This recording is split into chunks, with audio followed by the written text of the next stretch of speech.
Hello. नमस्कार दोस्तों। आज अपन अध्ययन करेंगे भारत के संविधान का भाग 5। 4 भाग पिछले वीडियो तक अपन ने कंप्लीट कर लिए थे।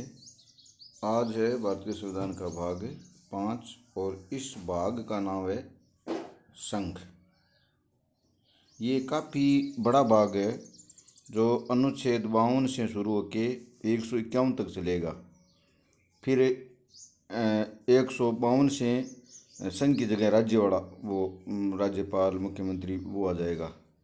इसमें राष्ट्रपति, पार्लियामेंट, उपराष्ट्रपति है ना, लोकसभा, राज्यसभा, इस भाग में सब है। आज अपन राष्ट्रपति के बारे में कौन कौन से अनुच्छेद है इनके बारे में अध्ययन करेंगे। तो ये काफ़ी विस्तृत भाग है, भाग 5 है। तो इसका जो पहला अध्याय है ना वो है जिसमें कार्यपालिका है, राष्ट्रपति है और उपराष्ट्रपति है। पहले भाग में ये 3 लोग हैं और इसमें अनुच्छेद 52 से 78 तक है। आज अपन 52 से 62 तक बात करेंगे जो राष्ट्रपति से संबंधित है। अनुच्छेद 52 51 तक अपन ने पीछे कर लिया था। जो डीपीएस भी थे, राज्य के नीति निर्देशक तत्व है, और लास्ट जो मूल कर्तव्य है 51 के तहत अपन ने कर लिया था। अब है अनुच्छेद 52। अनुच्छेद 52 भारत के संविधान के जो सबसे छोटे अनुच्छेद है उनमें से एक है, जिसमें मात्र इतना ही लिखा हुआ है भारत का एक राष्ट्रपति होगा।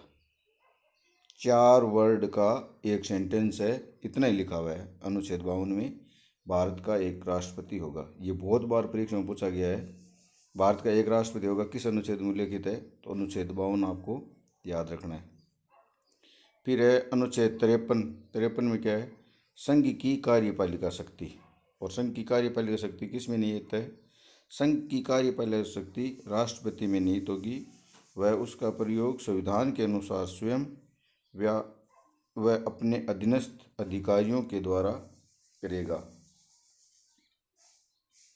अनुच्छेद 53 में कार्यपालिका की जो शक्ति है वो राष्ट्रपति में निहित है और राष्ट्रपति अपने अधीनस्थ अधिकारियों के द्वारा जो निर्देश दिए जाएंगे उनके अनुसार वो कार्य करेगा। यहाँ देखो संविधाकीय शक्तियों का कोई उल्लेख नहीं है। फिर अनुच्छेद 54 में क्या है, 54 में राष्ट्रपति का निर्वाचन। अब राष्ट्रपति का निर्वाचन में कौन लोग भाग लेते हैं, ये अनुच्छेद 54 में है। तो 54 में राष्ट्रपति के निर्वाचक मंडल के सदस्य, जो राष्ट्रपति के निर्वाचन का जो कॉलेजियम है ना उसमें कौन कौन लोग शामिल होते हैं।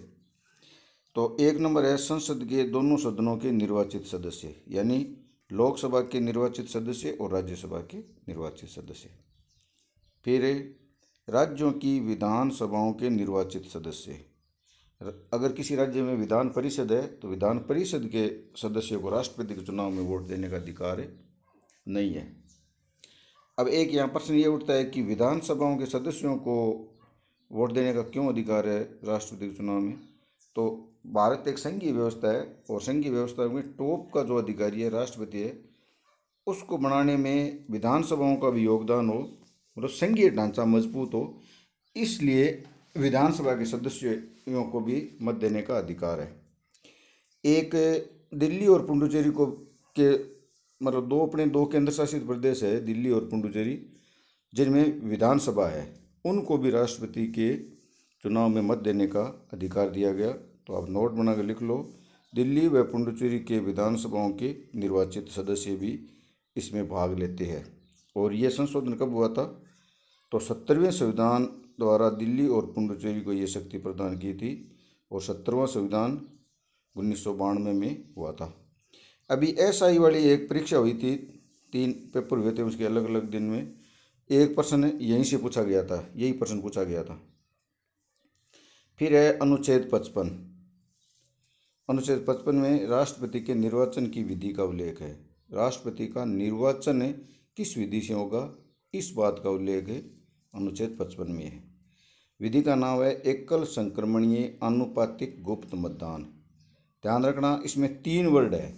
एकल संक्रमणीय कि अगर किसी व्यक्ति को कम वोट मिले है और निर्वाचक कोटा पूरा नहीं हुआ, तो जिसको कम जो मत मिले है वो ऊपर के व्यक्तियों में स्थानांतरित हो जाएंगे। एकल स्थानांतरीय विधि भी कहा जाता है इसको। आनुपातिक अलग वर्ड है। आनुपातिक का मतलब है उसको एक निर्वाचक कोटा प्राप्त करना होता है। और तीसरा है गुप्त मतदान पद्धति, मत आप किसी को दिखा नहीं सकते। अभी रामनाथ जी कोविंद राष्ट्रपति है ना, उनके चुनाव में एक वाकया हो गया था।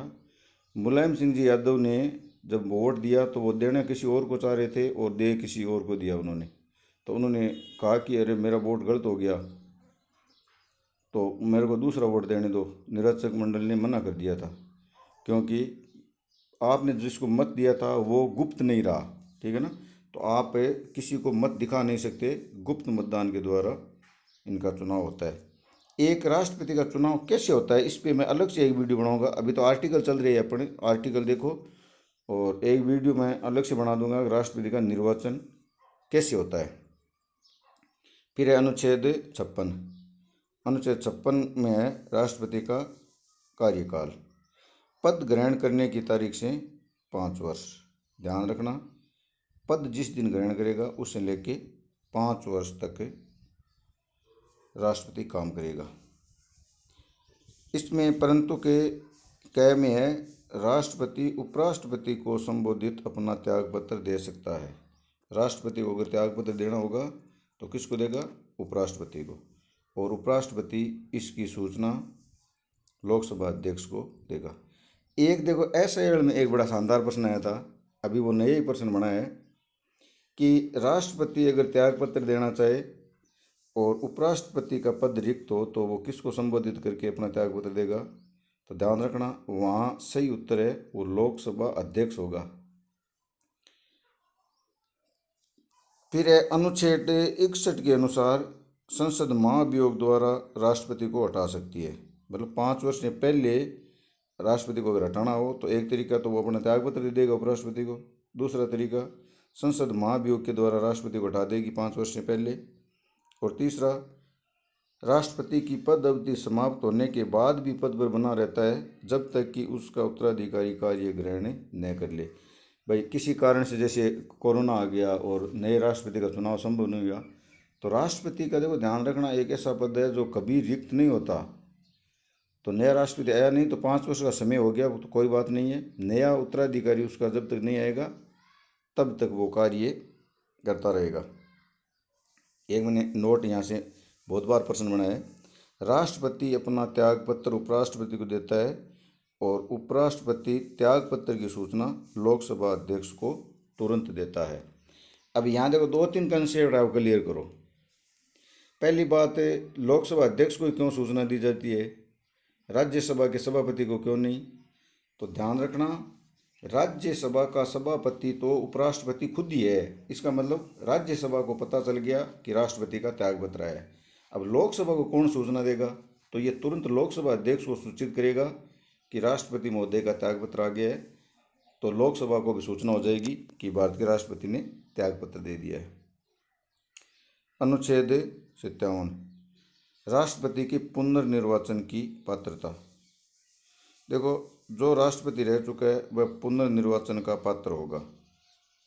अब कितनी बार राष्ट्रपति बन सकता है?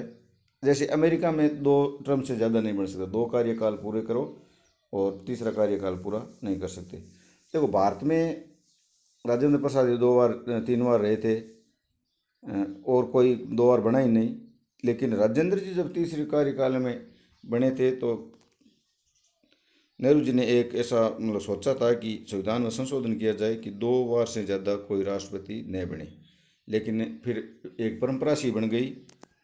लेकिन जब प्रश्न आपका जो छोटे कंपटीशन में जो प्रश्न आएगा तो यही आएगा कि एक व्यक्ति कितनी भी बार राष्ट्रपति बन सकता है, एक व्यक्ति कितनी बार राष्ट्रपति रह सकता है। संविधान इसके बारे में कुछ नहीं कहता। फिर है अनुच्छेद 58 राष्ट्रपति पद की योग्यता। ध्यान रखना, राष्ट्रपति पद की योग्यता का उल्लेख अनुच्छेद 58 में है और मात्र 4 ही योग्यता है ध्यान रखना। 4 के अलावा कोई कोई योग्यता नहीं है। कई आप यूट्यूब में वीडियो वगैरह देखते हो तो कोई पागल नहीं होना चाहिए, दिवालिया नहीं होना चाहिए, ये वो ऐसा कुछ भी भारत के संविधान में नहीं लिखा हुआ है। भारत के राष्ट्रपति के लिए पागल दिवालिया ये सब थोड़ी यूज किए जाए, वो महामहिम है भारत का। पहली योग्यता है भारत का नागरिक हो, दूसरी आयु 35 वर्ष हो, तीसरी लोकसभा का सदस्य निर्वाचित होने की योग्यता रखता हो। ध्यान रखना, लोकसभा का सदस्य नहीं होता वो, लेकिन निर्वाचित होने की योग्यता होनी चाहिए। और चौथा है राष्ट्रपति किसी लाभकारी पद पे न हो। ठीक है ना। अब एक बात और ध्यान रखना, अनुच्छेद 58 है ना, अनुच्छेद 58 में राष्ट्रपति पद की योग्यताओं का उल्लेख है। पद की योग्यताएं हैं, आगे कुछ शर्तें हो रहेगी। शर्तें व्यक्तियों पे लागू होती है और योग्यता उस पद की होती है।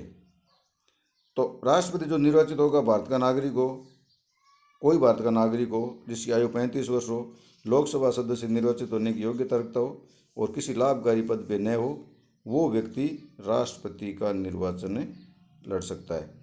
अब लाभकारी पद क्या होता है, भारत के किसी भी अनुच्छेद में इसको परिभाषित नहीं किया है, लेकिन समय समय पे कुछ ऐसी परंपराएं बनी, कुछ ऐसे अभिसमय आए, उनसे ये निकल के आया कि राष्ट्रपति, उपराष्ट्रपति, राज्यपाल, संघ या किसी राज्य का मंत्री लाभ का पद नहीं माना जाएगा। बस लाभ के पद में इतना ही लिखा हुआ है। फिर है अनुच्छेद 59। अनुच्छेद 59 में राष्ट्रपति पद की शर्तें हैं, ये व्यक्ति पे लागू होती है। जो राष्ट्रपति निर्वाचित होगा उस पे ये लागू होती है। शर्तें भी 4 ही है, योग्यता 4, शर्तें भी 4। राष्ट्रपति यदि संसद, विधान सभा या विधान परिषद में से किसी का सदस्य है तो राष्ट्रपति के पद ग्रहण करने की तारीख से उस सदन का जो सदस्य का पद है वो रिक्त माना जाएगा। अभी अपने प्रणब मुखर्जी राष्ट्रपति बने थे ना, उस समय वो लोकसभा के सदस्य थे, मंत्री भी थे, तो उन्होंने त्यागपत्र दे दिया था। अगर कोई प्रश्न ऐसा बन जाए कि वो त्यागपत्र नहीं देते तो बिल्कुल वो त्यागपत्र नहीं देते, तब भी राष्ट्रपति चुनाव लड़ सकते थे। राष्ट्रपति निर्वाचित होते, उसी दिन से लोकसभा का पद समाप्त माना जाता। ये है पहली शर्त। दूसरी, राष्ट्रपति कोई लाभ का पद धारण नहीं करेगा। राष्ट्रपति जो व्यक्ति निर्वाचित होगा वो किसी लाभ के पद को धारण नहीं कर सकता। तीसरी, राष्ट्रपति भवन का बिना किराया दिए उपयोग करेगा तथा वेतन भत्ते जो संसद निर्धारित करेगी वो वेतन भत्ते मिलेंगे। पद पर रहते हुए राष्ट्रपति के वेतन भत्तों में कोई अलाभकारी परिवर्तन नहीं किया जा सकता। अब यहाँ देखो, आप अलाभकारी लिखा है मैंने, लाभकारी परिवर्तन नहीं लिखा है। अलाभकारी का मतलब है जैसे राष्ट्रपति को 5 लाख रुपए वर्तमान में सैलरी मिलती है, तो 5 लाख से अपन 4 लाख नहीं कर सकते, 6 लाख तो कर ही सकते हैं, है ना, 6 लाख कर सकते हैं, क्योंकि अलाभकारी परिवर्तन नहीं किया जा सकता, लाभकारी परिवर्तन किया जा सकता है। एक राष्ट्रपति का वेतन कौन निर्धारित करेगा, तो ऊपर मैंने बता दिया भारत की संसद निर्धारित करेगी। फिर 60 में राष्ट्रपति की शपथ का उल्लेख है। शपथ कौन दिलाएगा? राष्ट्रपति को शपथ सर्वोच्च न्यायालय का मुख्य न्यायाधीश, अगर मुख्य न्यायाधीश का पद रिक्त है तो ज्येष्ठतम न्यायाधीश जो भी होगा सुप्रीम कोर्ट का, वो राष्ट्रपति को शपथ दिलाएगा। यहाँ से 2-4 प्रश्न और ठीक बनते हैं। राष्ट्रपति शपथ किस बात की लेता है? राष्ट्रपति संविधान की रक्षा तथा भारत की जनता की सेवा व कल्याण की शपथ लेता है। फिर अनुच्छेद 61, इसमें राष्ट्रपति पर महाभियोग चलाने की प्रक्रिया का वर्णन है। तो महाभियोग चलाने की जो प्रक्रिया है उस प्रक्रिया को क्या कहा जाता है? अर्ध न्यायिक प्रकृति की प्रक्रिया कहा जाता है। कैसे महाभियोग लगता है? अच्छा, महाभियोग लगाने का आधार है संविधान का अतिक्रमण, बस मात्र एक ही आधार है, कोई भ्रष्टाचार वगैरह कुछ भी लिखा हुआ नहीं है। अगर भारत के संविधान का अतिक्रमण किया है तो राष्ट्रपति पे महाभियोग चलाया जा सकता है। ध्यान रखना, भारत में अब तक किसी भी राष्ट्रपति के खिलाफ महाभियोग नहीं चला है, लेकिन प्रक्रिया का वर्णन अनुच्छेद 61 में है। तो आधार तो हो गया संविधान का अतिक्रमण, और महाभियोग कैसे चलेगा? महाभियोग की प्रक्रिया संसद के किसी भी सदन में शुरू की जा सकती है। लोकसभा में शुरू की जा सकती है, राज्यसभा में शुरू की जा सकती है। लेकिन ध्यान रखना, उपराष्ट्रपति जब मैं पढ़ाऊँगा उस समय अगर उपराष्ट्रपति को हटाना है तो वो संकल्प राज्यसभा से पहले पारित होगा। तो संसद के किसी भी सदन में शुरू किया जा सकता है और सदन द्वारा आरोप लगाने से कम 14 दिन पूर्व लिखित सूचना देनी होगी तथा उस प्रस्ताव पर सदन के 1/4 सदस्यों के हस्ताक्षर होने चाहिए। ठीक है, ऐसा प्रस्ताव सदन के कुल सदस्यों के 2/3 बहुमत से पारित होना चाहिए। एक सदन ने जब 2/3 बहुमत से पारित कर दिया तो वो विधेयक जाएगा, संसद का दूसरा सदन उन आरोपों की जांच करेगा और इस स्तर पर राष्ट्रपति स्वयं या अपने प्रतिनिधि यानी किसी वकील के माध्यम से अपनी बात रख सकता है। यदि जांच में दोष सिद्ध हो जाए और जो दूसरा सदन है ना, वह सदन कुल सदस्यों के 2/3 बहुमत से संकल्प पारित कर दे, संकल्प पारित होने की तारीख से राष्ट्रपति का पद रिक्त माना जाएगा। ध्यान रखना, कभी प्रश्न ऐसे आ जाए कि राष्ट्रपति त्यागपत्र न दे या हटे ही न, साफ साफ संविधान में लिख दिया। ये जो एक मिनट देखो, ये जो है ना 61 अनुच्छेद, इसको 2-3 बार देख लेना आप। अगर वो त्यागपत्र न भी दे तो संविधान में लिख दिया कि दूसरे सदन के 2/3 बहुमत से संकल्प पारित होने की तारीख से राष्ट्रपति का पद रिक्त माना जाएगा। इस दिन से राष्ट्रपति का पद रिक्त है, हटने या हटने की कोई झंझट नहीं है। फिर है लास्ट आज का अनुच्छेद 62। राष्ट्रपति पद की अवधि समाप्त होने से पहले नए राष्ट्रपति का निर्वाचन कर लिया जाता है। मतलब जब राष्ट्रपति का पद रिक्त होने वाला था 5 साल का समय पूरा, उस समय से पहले ही राष्ट्रपति का निर्वाचन कर लिया जाता है। फिर अनुच्छेद 62 में 2 प्रावधान है। दूसरा है राष्ट्रपति की मृत्यु, पद त्याग या हटाए जाने के कारण हुए रिक्त पद को यथाशीघ्र तथा 6 माह से पहले निर्वाचन हो जाना चाहिए। मतलब जैसे आज त्यागपत्र दिया तो उपराष्ट्रपति राष्ट्रपति बन जाएगा, राष्ट्रपति रूप में काम करेगा और यथाशीघ्र या 6 माह में राष्ट्रपति का निर्वाचन कराना होगा। नवनिर्वाचित राष्ट्रपति पूरे 5 वर्ष के लिए कार्य करेगा। शेष अवधि के लिए जैसे सरपंच होता है ना, तो शेष अवधि के लिए वो काम करता है। राष्ट्रपति बाकायदा पूरे 5 साल के लिए कार्य करेगा। एक राष्ट्रपति का निर्वाचन कौन कराता है? तो भारत का निर्वाचन आयोग करवाता है। अगर निर्वाचन में कोई दिक्कत आ गई हो तो सिर्फ सर्वोच्च न्यायालय में इसकी सुनवाई होगी। राष्ट्रपति और उपराष्ट्रपति 2 ऐसे पद है जिनकी सुनवाई सिर्फ सुप्रीम कोर्ट करेगा और सुप्रीम कोर्ट का जो फैसला है वो अंतिम होगा।